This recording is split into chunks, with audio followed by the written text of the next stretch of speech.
ये सुबह घर से निकलती हैं, रात को घर में आती हैं। 24 घंटे का इनका काम है। जब डिलीवरी की खबर आ जाए तब ये डिलीवरी में जाती हैं। 2005 में 2006 में एक मिजिल्स लगवाने पे 100 रुपया देती है, आज भी वही देती थी। संस्थागत प्रसव करवाने पे 2006 में जो 600 रुपया बहनों को देती थी, आज भी वही देती है।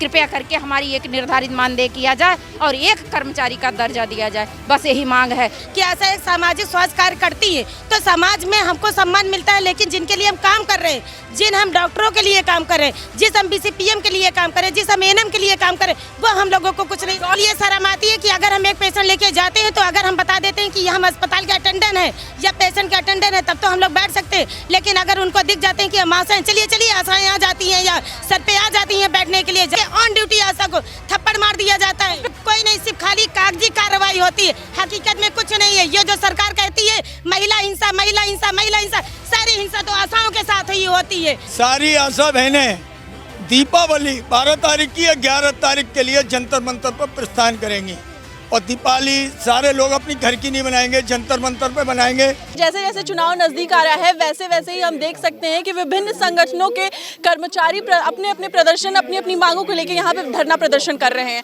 हम मौजूद हैं लखनऊ के इको गार्डन में, जहाँ हम देख सकते हैं कि आशा बहुएं आज यहाँ पे प्रदर्शन कर रही हैं। आखिर मामला क्या है, किस चीज़ को लेकर ये प्रदर्शन कर रहे हैं और इनकी मांगे क्या हैं, चलिए आइए इन्हीं से जानते हैं। लेकिन उससे पहले हमारे साथ मौजूद हैं राजेश शर्मा जी, उनसे बातचीत करते हैं और जानते हैं कि आखिर यहाँ पे किस चीज़ को लेके इको गार्डन में प्रदर्शन हो रहा है। तो सर सबसे पहले बताइए यहाँ पे किस चीज़ को लेके आशा बहुएं या किस चीज़ को लेके यहाँ पे प्रदर्शन हो रहा है? काश आपने अपने चैनल के माध्यम से एक प्रदेश के मुख्यमंत्री जी से या स्वास्थ्य मंत्री जी से अपील कर ली होती कि सुबह से यहाँ महिलाएं बैठी हैं, ये क्यों बैठी है, तो मुझे बड़ा खुशी होती है। लेकिन आपने मुझसे पूछा तो मैं बताऊंगा तो सही कि ये बहनें अपने वेतन बढ़ाने के लिए बैठी है। या तो इनको राज्य कर्मचारी बना दीजिएगा या इनको मिनिमम मानदेय दीजिएगा। जो पूरा मामला क्या है, क्या पूरा मामला विस्तार से बताइए, पूरा मामला क्या है? इनको वेतन नहीं मिल रहा है, टुकड़ों में पैसा मिलता है, कभी 500 रुपये, कभी 1500 रुपये, कभी 300 रुपये, कभी 200 रुपये।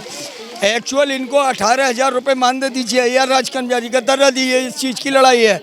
ये सुबह घर से निकलती हैं, रात को घर में आती हैं। 24 घंटे का इनका काम है। जब डिलीवरी की खबर आ जाए तब ये डिलीवरी में जाती हैं, टीकाकरण कराती हैं, जनगणना कराती हैं, कुपोषण दूर कराती हैं। सरकार से सारे काम कर रही है, लेकिन इनकी नहीं सुनती है, इनकी से नहीं सुनती है। 2005 से सरकार जब रखी थी हम लोग को आशा बहू के पद पे, तब से लेकर आज तक वही इंसेंटिव देती है। 2005 में 2006 में एक मिजिल्स लगवाने पे 100 रुपया देती है, आज भी वही देती थी। संस्थागत प्रसव करवाने पे 2006 में जो 600 रुपया बहनों को देती थी, आज भी वही देती है। एक बच्चे को हम बूस्टर 1.5 साल का लगवा लेते हैं, 2006 में जो मिलता था बहन जी, आज भी वही मिलती है। जमीनी स्तर पे जितने काम होते हैं, कोरोना काल में आप सबने देखा हमारी बहनों ने जी जान लगा के बाजी लगाई है। जहाँ उसका माँ बाप उस बच्चे उस परिवार को नहीं छूते थे, हमारी बहनों ने उसको ले जाके दबाया और सारी चीज किया है।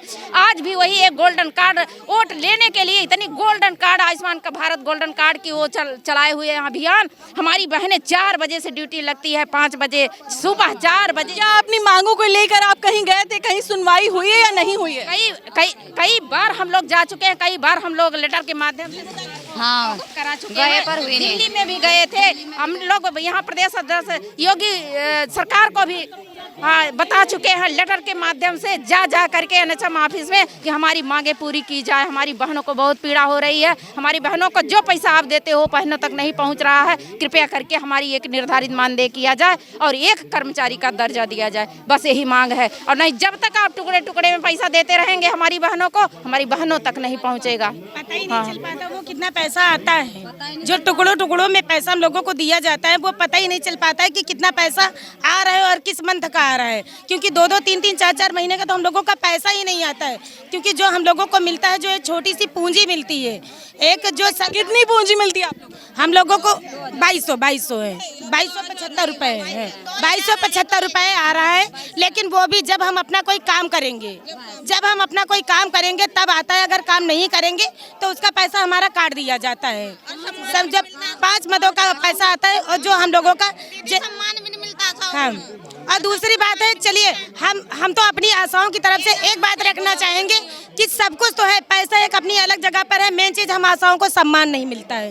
हर जगह से जिसकी ये लड़ाई है कि पैसा तो एक अलग जगह है, लेकिन चलिए एक हम लोगों को सम्मान तो मिले। जैसे हम लोगों को कहा जाता है कि ऐसा एक सामाजिक स्वास्थ्य कार्य करती है तो समाज में हमको सम्मान मिलता है, लेकिन जिनके लिए हम काम कर रहे हैं, जिन हम डॉक्टरों के लिए काम कर रहे हैं, जिस हम BCPM के लिए काम करें, जिस हम ANM के लिए काम करें, वो हम लोगों को कुछ नहीं। डॉक्टर सम्मान नहीं देते हैं, डॉक्टर सम्मान नहीं देते हैं, ना हमारी ANM देती है सम्मान, ना हमारे अस्पताल के डॉक्टर सम्मान देते हैं, कोई नहीं देता है सम्मान। हम लोगों के साथ ऐसा व्यवहार होता है कि ये जो ड्रेस है आशा की पहनने में शर्म आती है। ड्रेस तो हम लोगों को दी गई है लेकिन पहनने में शर्म आती है। क्यों ऐसा, क्यों शर्म आती है, ऐसा क्या किया जाता है? इसलिए शर्म आती है कि अगर हम एक पेशेंट लेके जाते हैं तो अगर हम बता देते हैं कि हम अस्पताल के अटेंडेंट हैं या पेशेंट के अटेंडेंट है तब तो हम लोग बैठ सकते हैं, लेकिन अगर उनको दिख जाते हैं कि हम आशाएं, चलिए चलिए आशाएं आ जाती हैं या सर पे आ जाती हैं बैठने के लिए, जरा सा अगर उनसे बोल दो। कौन कहता है ये डॉक्टर कहते हैं, ये डॉक्टर कहते हैं, डॉक्टर कहती हैं। वहाँ की जो वार्ड आया होती है वो तक हम लोगों के साथ अच्छा व्यवहार नहीं करती है।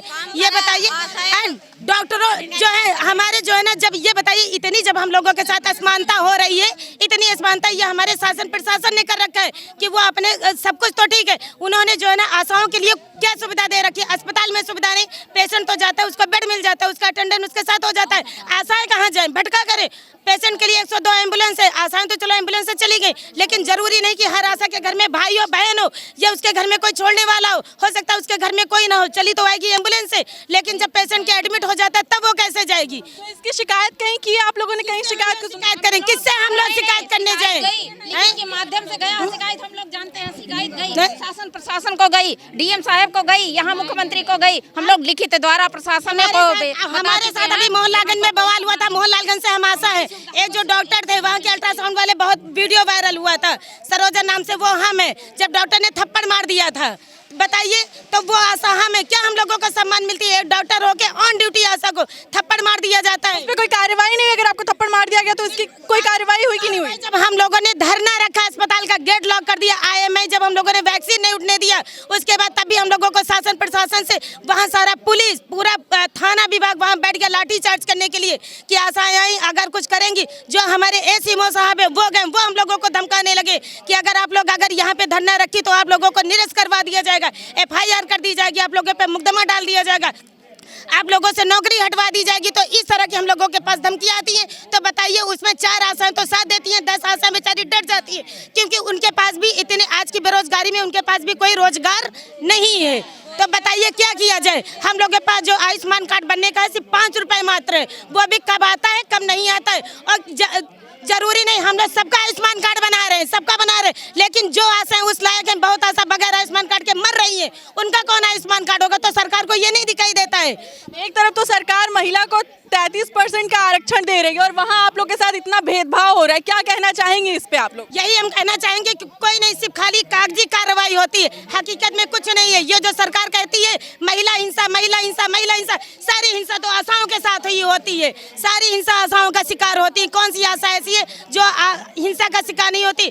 कभी वो होती है पैसों के लिए, कभी वो होती है मानसिक, कभी वो हर चीज छोटी छोटी चीजों से वो हो जाती है। इतना हम लोग प्रेस्टाइज हो जाते हैं कि ऐसा लगता है कि हम लोग खुद ही पागल हो गए। सरकार ने काम तो इतना दिया है लेकिन मानदेय कुछ नहीं दिया है। सरकार को हमारी सुननी पड़ेगी, उन्हें मानदेय हमारा बढ़ाना पड़ेगा और सरकार को हमारा सम्मान हमें दिलाना पड़ेगा। ये हमारी सरकार से रिक्वेस्ट है कि वो हमारा सम्मान बढ़ाए और हमारा मानदेय भी उन्हें सुनिश्चित करना चाहिए, क्योंकि 20 से 25 हज़ार तक की हमारी सैलरी होनी ही चाहिए, क्योंकि जितना हम काम करते हैं उतना हमें मानदेय नहीं मिलता है। क्योंकि 11 बजे तक और उसके बाद में हम सुबह को 6 बजे से शाम के 11 बजे तक हम आयुष्मान कार्ड भी निकाल रहे हैं। हम अपना कार्य पूरा ईमानदारी से कर रहे हैं, लेकिन सरकार अपना ईमानदारी से कार्य नहीं कर रही है। और अगर अब की बार में हमारा मानदेय इलेक्शनों से पहले नहीं बढ़ा तो हम फूल नहीं खिलने देंगे, नहीं खिलने देंगे। हम प्रदर्शन करेंगे, हम रैली निकालेंगे और हम धरना भी रखेंगे दिल्ली में जा करके। तो देख सकते हैं आप कि यहाँ लखनऊ में आशा बहुओं का प्रदर्शन लगातार जारी है और उनमें सरकार को लेकर लगातार रोष है। उनकी जो मांगे हैं वो कह रही है वो पूरी करवा के रहेंगी और अगर नहीं पूरी हुई तो सरकार इस बार सत्ता से हाथ धो देगी। कैमरा पर्सन विवेक के साथ मैं अंजलि सिंह।